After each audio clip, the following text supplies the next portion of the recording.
Men, Jasur. Bir necha kundan beri komandirovkadamiz. Toshkentning markazidagi baland mehmonxonada kompaniyamiz uchun muhim loyiha ustida ishlayapmiz. Kech bo'lishiga qaramay, hujjatlar bilan ovora bo'lib, o'zimni xonamga yopib olgan edim. Soat tungi 11lar atrofida eshik taqilladi. Ochildi. Feruza, bizning bo'lim boshligimiz, qarshimda turardi. U oddiy ish kiyimida emas, balki qulay, ammo o'ziga yarashgan uy kiyimida edi. Jasur, hujjatlar tayyormi? Ertaga taqdimot bor-ku, dedi u jilmayib. Ha, deyarli tugatdim, lekin ancha charchadim, dedim charchoq ohangida. U xonaga kirib stulga o'tirdi. Xona jim bo'lib qoldi. Feruzaning nigohi galati edi, ishga doir emas, chuqurroq, issiqroq. Bilasanmi, Jasur, dedi u past ovozda, so'nggi vaqtlarda seni boshqa ko'z bilan ko'ryapman. Uning bu so'zlari meni qotirib qo'ydi. Yuragim tez ura boshladi. Men unga yaqinlashdim. U esa nigohini olib qochmay, sekin o'rnidan turdi. Nafaslarimiz aralashib, atrofdagi hamma narsa yo'qolgandek bo'ldi. Men uning yuziga qo'llarimni qo'ydim, u esa asta ko'zlarini yumdi. Shu payt o'zimni tiya olmay uni quchoqladim. Feruza ham qarshilik qilmadi. Nafasimiz tezlashdi, har bir teginishimiz yuragimizni alanga qilardi. Oy nurida uning ko'zlari porlab, hammasi tushdek tuyulardi. U pichirladi. Bugungi kechani unutmaymiz, Jasur. Shu tunda hech kim bilmasdan biz bir-birimizga eng yaqin bo'ldik. Mehmonxona xonasida faqat yurak urishimiz va sekin ovozlarimiz eshitilardi. Tashqarida yomg'ir yog'ayotgan bo'lsa-da, biz uchun dunyo to'xtab qolgandi. Ertalab tong otganda Feruza menga qarab jilmaydi. Bu sir faqat ikkovimizga tegishli. Va shu bilan bizning munosabatimiz yangi bir sirli, ammo ehtirosli bosqichga o'tdi. Tonggi quyosh nuridan uyg'onib, yonimda yotgan Feruzaga qaradim. Kecha bo'lib o'tgan voqealar xotiramdan ketmaydi. Uning sokin yuzida esa hech qanday pushaymonlik yo'q edi, aksincha, u xotirjam jilmayib turardi. Jasur, dedi u sekin ovozda, kechagi kecha haqida hech kim bilmasligi kerak. Albatta, dedim. Bu faqat bizning sirimiz. Ertalabki nonushtaga tushganimizda boshqa hamkasblarimiz ham u yerda edi. Go'yoki hech narsa bo'lmagandek, Feruza odatdagidek jiddiy, sovuqqina boshliq sifatida ko'rindi. Faqat ba'zida ko'zlarimiz to'qnashib qolganda, kechagi hislar yana uyg'onardi. O'sha kuni tushdan keyin taqdimot bo'ldi. Men chiqib nutq so'zlayotganimda Feruzaning nigohi doim menga qadalganini sezdim. Bu nigoh ichida yashirin iliqlik bor edi. Taqdimot muvaffaqiyatli o'tdi. Kechga yaqin hamma tarqalganida Feruza yonimga kelib, Jasur, bugun hamma ishlarimizni bajardik. Balki yana birga ovqatlansak, dedi jilmayib. Bu safar rasmiylik yo'q edi. Biz shahar markazidagi kichik, sokin restoranlardan biriga bordik. Yomg'irli ob-havo shaharni sokin qilib qo'ygandi. Ovqatdan so'ng Feruza sekin dedi. Men seni ko'proq tushunishni xohlayman, kecha hammasi tez o'tdi. Balki bu bir kechalik hol emasdir. Uning nigohi samimiy edi. Men ham xuddi shunday his qilyapman. Bu shunchaki o'tkinchi emas. Shu kuni ikkinchi bor bizning munosabatimiz yanada mustahkamlandi. Endi bu faqat bir kechalik sir emas, balki yashirin, ammo chuqur aloqaga aylana boshlagan edi. Bir necha kun o'tdi. Komandirovka tugadi, biz Toshkentdan qaytdik. Lekin o'sha kechalardan keyin hayotimiz o'zgarib ketdi. Endi ofisdagi har bir uchrashuv, har bir qarash sirli ma'noga ega edi. Feruza odatdagidek jiddiy boshliq sifatida o'zini tutardi, lekin har safar yonidan o'tganimda uning nigohi yuragimni qizdirib yuborardi. Go'yoki atrofimizdagi hech kim ko'rmayotgandek bizning o'z tilimiz bor edi. Bir kuni tushlik payti, ofis hamma chiqib ketgan payt, Feruza menga yaqinlashib pichirladi. Jasur, kechqurun qol. Muhim hujjatlar bor. Kechqurun hamma ketgach, men uning xonasiga bordim. U stol ustida hujjatlar bilan o'tirgan bo'lsa-da, nigohi boshqa narsani aytib turardi. Hamma eshiklar yopildi. Xona qorong'u, derazadan tushayotgan shahar chiroqlari yuzimizni yoritardi. Biz buni to'xtatishimiz kerak yoki butunlay berilishimiz kerak, dedi Feruza past ovozda. Sen nima xohlaysan? Dedim unga yaqinlashib. U bir necha soniya sukut saqladi, keyin sekin qo'limni ushlab. Men seni tanladim. Shu payt yana hislarimizga bo'ysundik. Xonada faqat yurak urishlarimiz, sekin pichirlashlar va tashqaridagi shahar shovqini eshitilardi.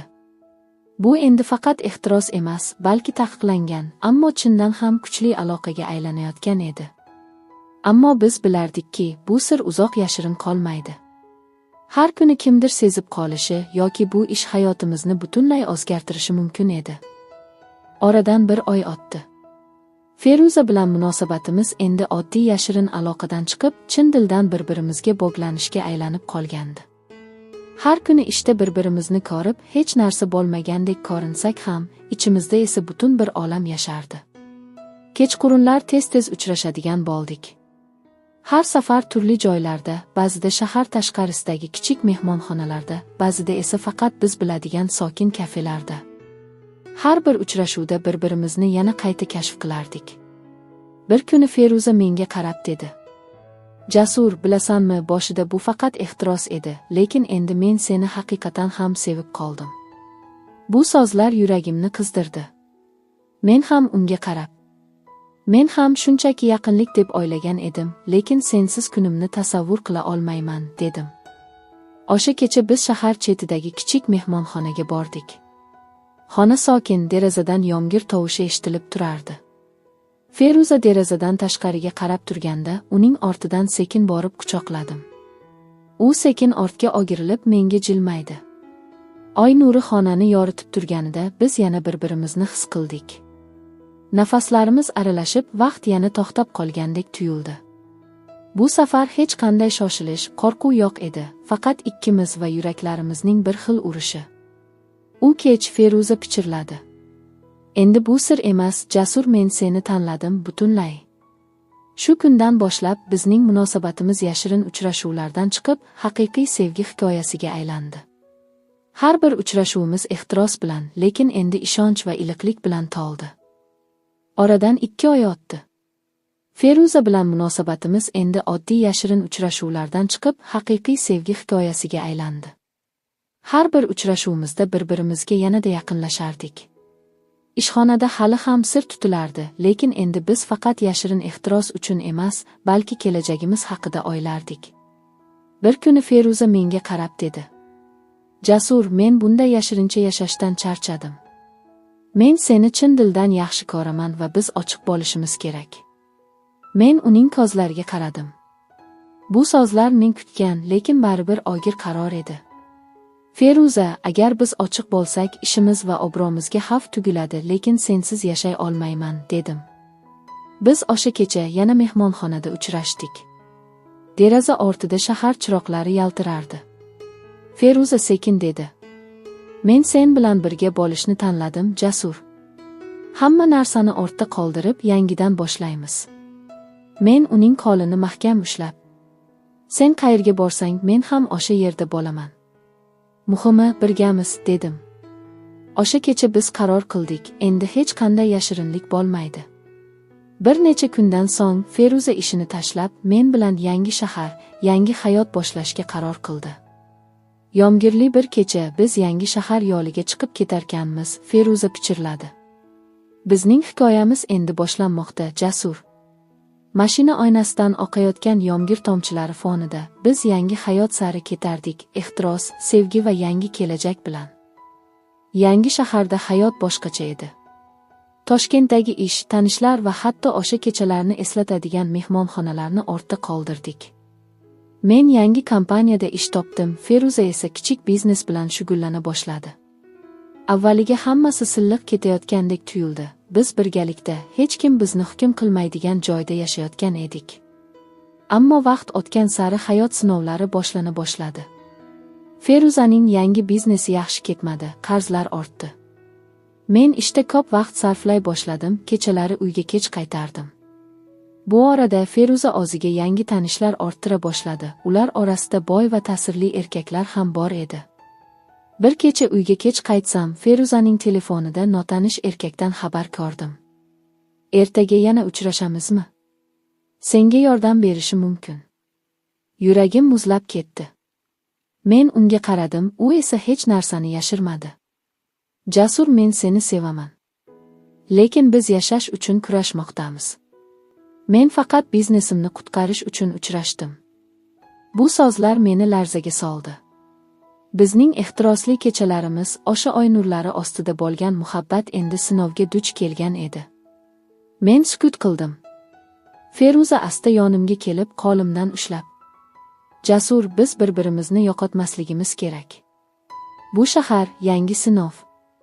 Agar sen menga ishonmasang, hammasi tugaydi, dedi. Men bir lahza uning ko'zlariga qarab qoldim. Yuzida ham ayb ham sevgi aks etgan edi. Ichimda gazab ham, mehr ham birlashib ketdi. Feruza, men seni hali ham yaxshi ko'raman. Lekin agar yana bir marta shunday hol bo'lsa, bizning hikoyamiz shu yerda tugaydi, dedim qat'iy. U boshini quyi solib sekin pichirladi. Men seni yo'qotmoqchi emasman, Jasur. Bu safar faqat sen bilan qolaman.